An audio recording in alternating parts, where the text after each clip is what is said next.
Hey, vinyl community, Jeff here. I wanted to share in this latest video here of a weekend, I guess you could call it a haul. I know I keep using that word and everybody uses that word, and I've gotten quite a few recently from thrift stores. But, okay, so to me, going to a thrift store, record store, whatever, and digging through and finding an album or two, that's normal. But when you hit upon a big batch of things worth buying, and that big batch could be anything from, half a dozen or more, then I'm using the term haul, just because I brought in larger than normal amount of what you would typically just flip through and grab one or two. So I went to one of the three main stores in my direct area, but rarely do I spend much time going back into the back room. It's almost like, I feel like back in the days when you go to the video store and you don't go in the back room past the curtain. They have a back room where they have budget stuff. It's just bins of albums that are just kind of back there, and everything's like $3, and if you buy multiple copies, it's like $2.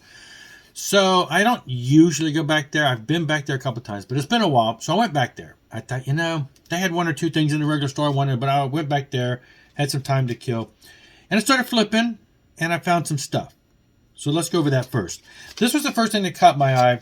Argent, Nexus.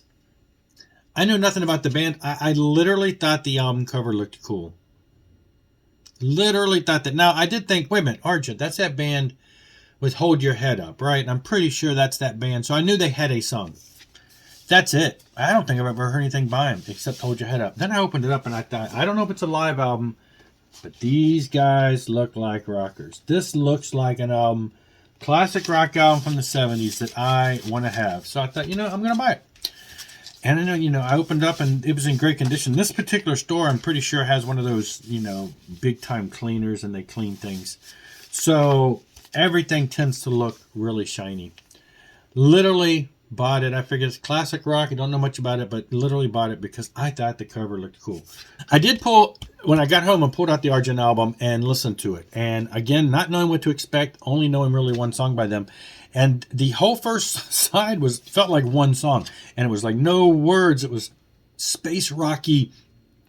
There were some singing eventually, but it was like this long track that was cool instrumental stuff going on, and the whole first side was kind of a psych rock, space rock, kind of, at times mellow, all over the place, kind of proggy a little bit here and there, but then you flip it over to the second side, and it was more or less 70s rock with a little pop flair, but kind of rock. So anyway, it was really cool. It was like a diverse first and second side. Really dug it, though. Really, really dug it. So I'm looking forward to getting some more of their stuff now that I'm aware. And then I ran across this. It was still in the shrink, but it was unsealed. I'm like, oh, Emerson, Lake and Powell. And I'm a big Cozy Powell fan. And I thought, I had some more of that. I don't know what this style or anything was when I bought it, but it's, I've heard of ELP. I knew that this was after the, Emerson, Lake and Palmer, and it was Powell. And I thought, why not? This is probably, early 80s.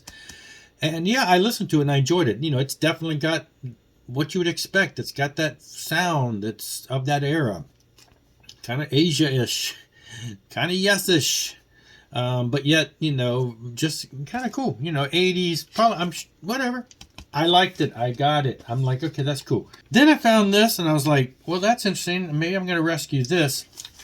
Larry Norman, Another Land. Now, I knew I had this album already. And actually, I grabbed it because of the next two also. One of the pivotal ones by Larry Norman. Larry Norman, contemporary Christian artist of the 70s, 80s. He died in 2007. Anyway, one of the early, what they call the grandfather of Christian rock, because he was one of those ones with the long hair in the 70s and late 60s and caused a stir and did all kinds of things. And great album. It's one of his pivotal, a lot of hits from this album. And it was in great condition. And I thought, I've already got it, but I'm going to rescue it. So, had the inserts and everything, typical stuff. It's a gatefold. Because then I flipped and I saw Stop This Flight, Larry Norman. Again, great condition on the Fido label. Again, another one I already have. Oh, no, that's the funny thing. There are at least, if more than a half a dozen different pressings of this 1976 album. So different pressings, different labels, different, I mean, you know, there's always a little difference here that causes multiple listings of disc. There's at least 6, 7, or 8 different subtle differences in the pressings. This is the identical same one that I already had. Literally the same press, same matrix run out, same labels, everything. That's weird. Same thing here. Of all the different pressings, there's probably 4 or 5 different pressings of this. This is a later one, like early 80s, mid 80s. And it turns out to be the exact same pressing as the one I've got. So it's not like I'm dealing with things here like, hey, I want to collect different pressings. Anyway, I'll move those on to somebody who will appreciate them, but had to rescue them. This was the big one, though. So Long Ago the Garden is part of the trilogy from the early days of those albums, and I did not have this on vinyl. Plus, the cover looked a little different logo-wise than I typically see.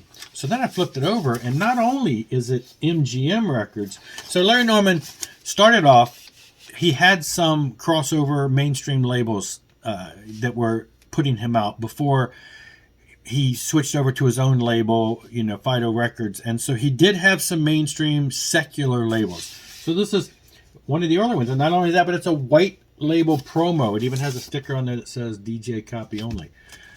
The cover itself is kind of split and coming apart, but the album was just shiny, pristine, shiny. So this was one that I did not have yet on vinyl. I have most everything he's got on CD, but so this was really what I went after. I bought the other 2 as a rescue. Now, I keep flipping. There's not a whole lot in there, but then I noticed out of the corner of my eye, the bin near the end, that there's a label that's a divider that says Contemporary Christian Music. So from here on out, the rest of this video is going to be the haul of contemporary Christian music that I got. If you're not interested, you're, you know, maybe time to cut out now. But so I'm flipping through there, and it's a lot of the same stuff, but stuff that I want, a lot of just generic pop type stuff. Then I hit one, and I'm like, yeah. Okay, so I'm going to use the term grail very loosely. When I say grail, a lot of times I mean it's an album I really want, but haven't tracked down. Not that it's super hard to find, not that it's super expensive. Albums that if I run across in the wild, fine. I never expect to run across them in the wild. I'm probably going to have to order them online, and so I never have. So these are just albums that I really, really, really want, but have yet to really track down, because there's a lot of them I really want. Nobody special. Interesting story about this one. I don't know, 2 years ago, Rod, happy hippie guy, contacted me, made a comment on a video or something on YouTube saying, hey, Jeff, I've got a record I'd like to send you that you might be interested in. And somehow it slipped past me. I don't know how. I didn't see it. Weeks went by. And so when I finally saw it, I reached out to him and I said, hey, I'm sorry. Hey, yeah. So, you know, yeah, what do you need? He says, oh, man, I'm so sorry. I sent it already to Ron Haggerty, one of the other Christian guys in the YouTube community. And so, and then I literally like a day later saw Ron open it. Nobody Special is Pat Nobody. He is, it's a punk band, a pop punk band of the day back in the 80s. Had the CD back in the day, loved it. And anyway, he is related to one of the guys in Undercover, which is another one of the pop punk bands in the Christian market. So great album. I had it back in the day. Have always wanted to get it on vinyl. It's not super expensive. It's just, you know, you got to find it and then or order it. Kept flipping, and I saw this one. I'm like, oh, there's no way. And nobody's going to know very few of you are going to know who Andy McCara and Moral Support are. Very odd, kind of punkish, kind of strangish, popish, punkish band from, I think, the UK.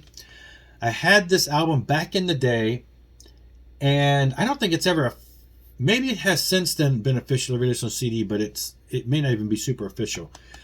I ordered this album actually from, you know, one of my online stores, and they had like one copy, and I ordered it, and they couldn't find it. And the order's still open to this day, and I probably should let them know, hey, I don't need it now.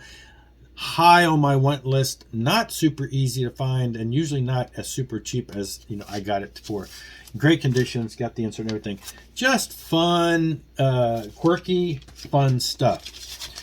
DeGarmo and Key, This Ain't Hollywood. The only DeGarmo and Key vinyl record that I did not have. And funny thing is, Girder Music just reissued the first 3 albums by them, including this one, and I pre-ordered the reissue of this to fill in the slot of the ones I don't have. And now I have it. DeGarmo and Key, This time through, which I do already have, and I went ahead and picked it up again to rescue. And I'll move that on to somebody else. And the rest of these, I knew the names, never owned anything by them. I wanted to grab them because, again, they were cheap. The Imitators, pop, just typical 80s pop, new wave, I should say, pop, new wave pop. Not super fast, not super poppy, just kind of straightforward. And actually, I listened to that, and I'm like, yeah, I think I might have a couple songs by them that I know I liked. And so I listened to it today, and I'm like, yep, that's what I was expecting. And yeah, that's some really cool stuff. I heard this band back in the day, but never really listened to them. Flock 14, you can tell from the hair and the silhouette that we're talking anything from the 80s that looks like that. You know, we could be anyway from The Alarm to Kajagoogoo to Flock of Seagulls. And yeah, you guess it, it's exactly that kind of 80s pop. I know I've heard at least a song by them on some kind of compilation, but I thought I recognize the name, I'm grabbing that. These are all in super clean condition, so I'm grabbing them. Jeff Moore in the Distance, never heard this album. I have his first few albums, have always had his first few albums, but this was a little later in the 80s, and I had never picked this one up, so was glad to grab an album I did not have. This was cool. This is an old album from like 76, Gentle Faith. At first I thought, you know, that name sounds familiar, but what do I know about them? You could tell the cover is kind of an old cardboard. But this has Daryl Mansfield on vocals. Daryl Mansfield went on to do a lot of bluesy type albums, hard rock albums. Anyway, this is one of the early bands. One album, I think, is all they got. According to Discogs, it's just a one-off thing. And yeah, and it's quirky. He sings, some other guy sings. It's at times kind of a country flair. At times it's got kind of a rock flair. So it's all over the place. But, you know, cool stuff. I bought this one strictly on the band's looks. Had no clue. Be Ready. I don't know. It looked like 70, you know, this typical 70s kind of stuff. Long hair. And it is that. It's kind of poppy. It's kind of got, at times, a world feel. Not really. Maybe a hair of country, but not really. Kind of just straightforward on the edge rock. And they had a couple albums, and this was one of the ones in the middle. It's on a translucent yellow, which is cool for an album from the 70s, I believe. Somewhere in the mid-70s. But anyway, it's you know, interesting psych rock at times, a little borderline, and then some other stuff. Allies, Shoulder to Shoulder. I really, really, really want to get the first like 2 Allies albums, which are the 2 that I really had back in the day. This is when they were a little more commercial, but you know, I dig the stuff, so was glad to find the Allies. Kind of a joke, not really, whatever. The Raptures, kind of a attempt at rap in the Christian scene back in the day. I had this album back in the day, and I just thought, you know, nostalgic, I'm going to grab this. That's kind of quirky, but it's fun. Alarmer by Daniel Amos. Already have this. Again, just a rescue. Kind of a quirky pop. They've done all kinds of different styles. This is when they started going a little more pop, and I do have this. And so, but, you know, again, a rescue. Kenny Marks, Make It Right. Still sealed. I haven't opened it yet. Anyway, this is the Kenny Marks album I won is 1985. In a previous video, I showed where I found his first album in the thrift store a couple weeks ago. This is like his 4th album, and the album that I really want that I had back in the day was his 3rd album. So all I need now is the 2nd and 3rd album, and I've got 1 through 4. He has a couple more after that. And if I'm reading right, I believe he passed away about 3 or 4 years ago. 4 years ago. Adrian Schnell, Feed the Hungry Heart.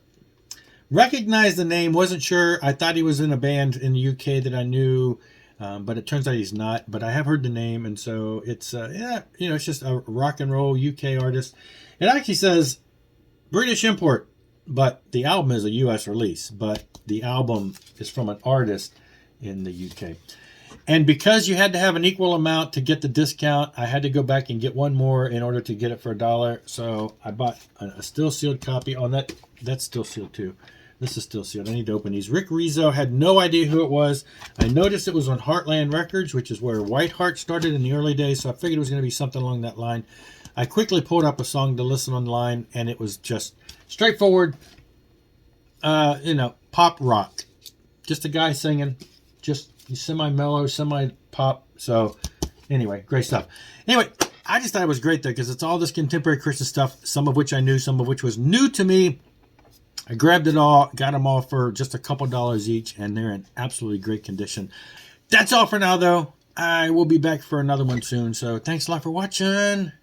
Rock on and rock hard.